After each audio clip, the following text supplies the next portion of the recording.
Are you struggling with your seedlings? Watch today's episode as it is about how and when to separate the seedlings if you have started them together and transfer them to their individual pots. Welcome back to Zone 5 Studio. My name is Abha and I am a home gardener here in Zone 5 of Brampton, Ontario, Canada.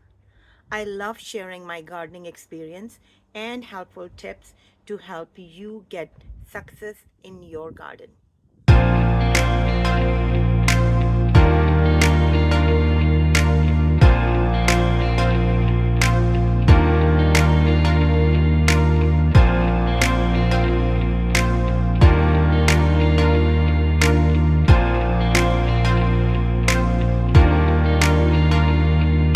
Many of us struggle to understand the life cycle of a seed, to a seedling, and then to a plant.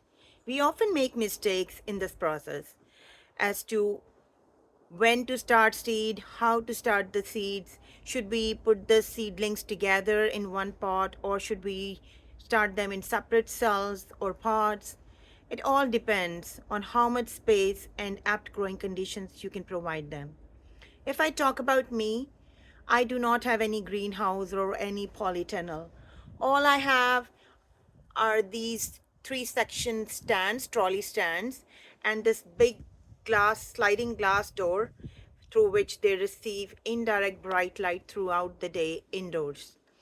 I'll put a link below of my video on this subject as to what and how I used to do and how I have done this year.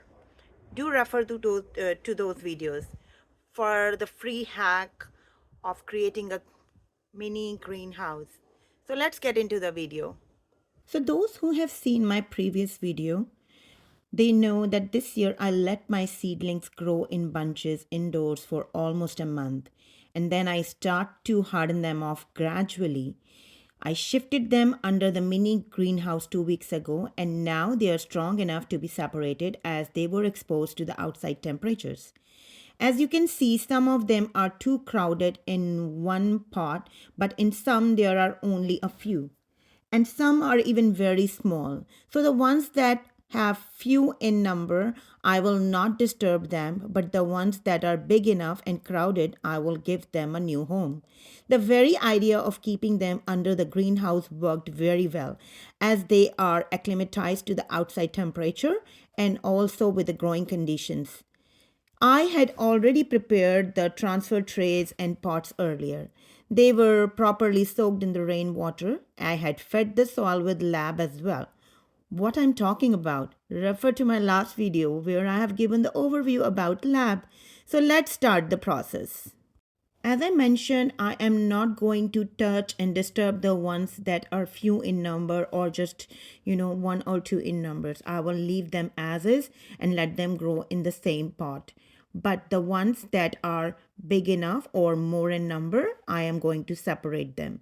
And depending on their size, I will give them an individual pot or a cell.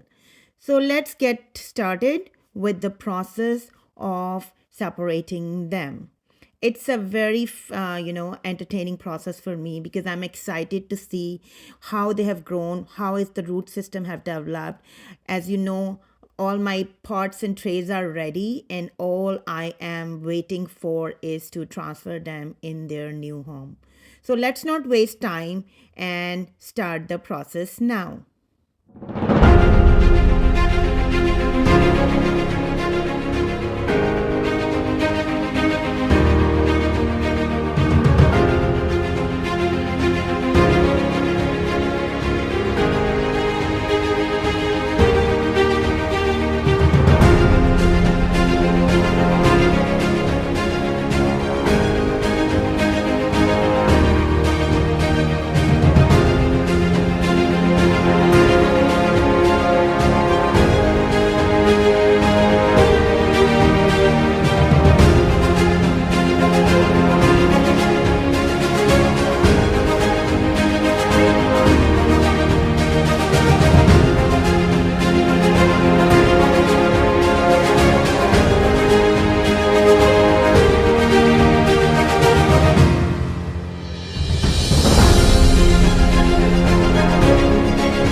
done and dusted now.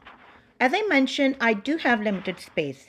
Though they will be outside now, but I will still keep them under my mini greenhouse during the night hours until the threat of frost has passed, and even that space is limited. Though I have separated them, but I still have 4 to 5 seedlings in one 4-inch pot.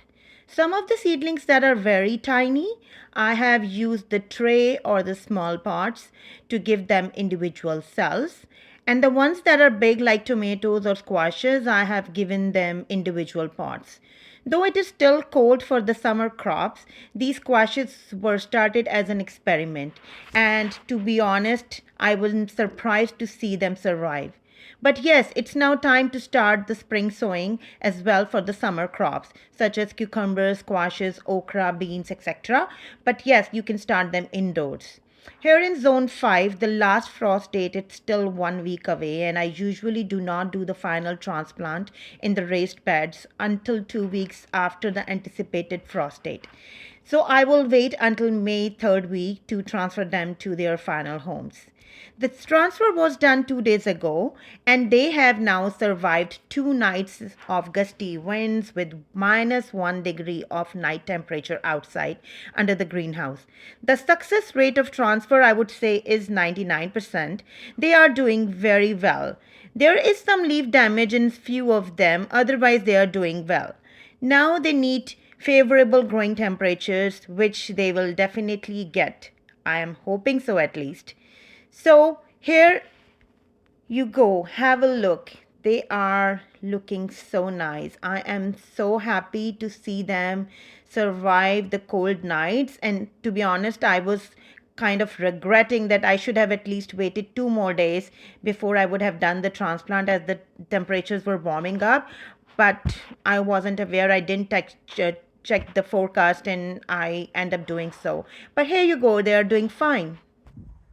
So, if you also live in colder zones like me, you can also follow the same tips, and I hope you too get success in doing so. Do share your experiences if you do it in a different way. Maybe I learned something from you. My goal was to share my experience with my fellow gardeners living in the similar climatic zones. I take your leave now until we meet again in the next video with a new topic. You take care. Bye bye.